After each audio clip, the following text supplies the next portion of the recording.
আপনি কি এমন কোনো কাজ করছেন যেখানে আপনি সময় জ্ঞান হারিয়ে ফেলেছেন, চারপাশের কোনো শব্দ আপনার কানে যাচ্ছে না, খিদে বা ক্লান্তি কিছুই অনুভব করছেন না, আপনি পুরোপুরি সেই কাজের গভীরে ডুবে আছেন? কখনো কি ভেবেছেন এই অবস্থাটা আসলে কি? মনোবিজ্ঞানী মিহালি একে বলেছেন ফ্লো। জীবনের সবচেয়ে সুখী মুহূর্তগুলো আসলে এই ফ্লো বা কাজের মধ্যে ডুবে যাওয়া। ফ্লো আসলে কি? ফ্লো মানে হলো কোনো কাজে এতটাই মগ্ন হওয়া যে অন্য কোনো কিছুই আর গুরুত্বপূর্ণ মনে হয় না। এটা এমন এক আনন্দদায়ক অভিজ্ঞতা যা পাওয়ার জন্য মানুষ যে কোনো ত্যাগ স্বীকার করতে রাজি থাকে। আমরা অনেক সময় মনে করি প্রচুর খাওয়া দাওয়া, অলসভাবে টিভি দেখা বা সেফ বিনোদনই হয়তো সুখ, কিন্তু গবেষণায় দেখা গেছে সত্যিকারের আনন্দ কিংবা সর্বোত্তম অভিজ্ঞতা আসে তখনই যখন আমরা কোনো কাজে নিজেদের হারিয়ে ফেলি। এই ফ্লো কিন্তু শুধু শিল্পী বা লেখকদের জন্য নয়, একজন ক্রিয়েটর যখন কন্টেন্ট বানায়, একজন গণিতবিদ যখন জটিল কোনো সূত্র মেলাতে বসে, কিংবা একজন সার্জন যখন অন্তত মনোযোগ দিয়ে অপারেশন করেন, তাদের সবার অনুভূতির জায়গাটা কিন্তু একই। তারা সবাই সেই মুহূর্তে এক অদ্ভুত প্রবাহের মধ্যে থাকেন। বাংলাদেশ থেকে শুরু করে জাপানের ওকিনাওয়া পর্যন্ত সব দেশের সব সংস্কৃতির মানুষের কাছে এই ফ্লোয়ের অনুভূতি একদম সেম। এই ফ্লো অবস্থায় আমাদের মন থাকে একদম সুশৃঙ্খল, কোনো রকম বিক্ষিপ্ত চিন্তা আমাদের কাজে বাধা দিতে পারে না। কিন্তু ঠিক এর উল্টোটা ঘটে যখন আমাদের মন এলোমেলো থাকে, যখন আমরা একটা কাজ করার সময় অন্য 10টা বিষয় নিয়ে চিন্তা করি, তখন আমরা কখনোই সেই উচ্চতায় পৌঁছাতে পারি না, রাইট?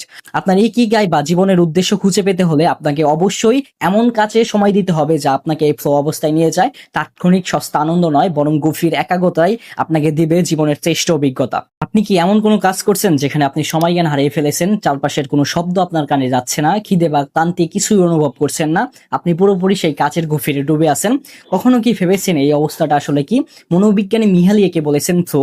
জীবনের সবচেয়ে সুখী মুহূর্তগুলো আসলে এই ফ্লো বা কাজের মধ্যে ডুবে যাওয়া। ফ্লো আসলে কি? ফ্লো মানে হলো কোনো কাজে এতটাই মগ্ন হওয়া যে অন্য কোনো কিছুই আর গুরুত্বপূর্ণ মনে হয় না।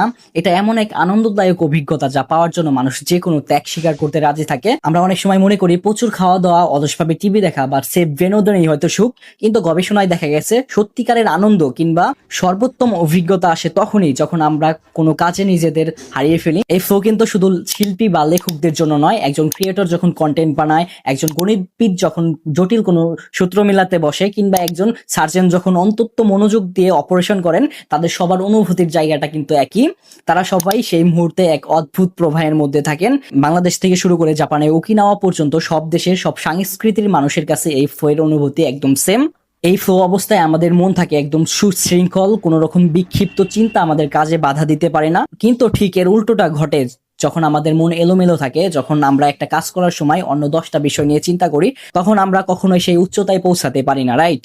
আপনার ইকিগাই বা জীবনের উদ্দেশ্য খুঁজে পেতে হলে আপনাকে অবশ্যই এমন কাজে সময় দিতে হবে যা আপনাকে এই ফ্লো অবস্থায় নিয়ে যায়। তাৎক্ষণিক সস্তা আনন্দ নয়, বরং গভীর একাগ্রতাই আপনাকে দিবে জীবনের শ্রেষ্ঠ অভিজ্ঞতা।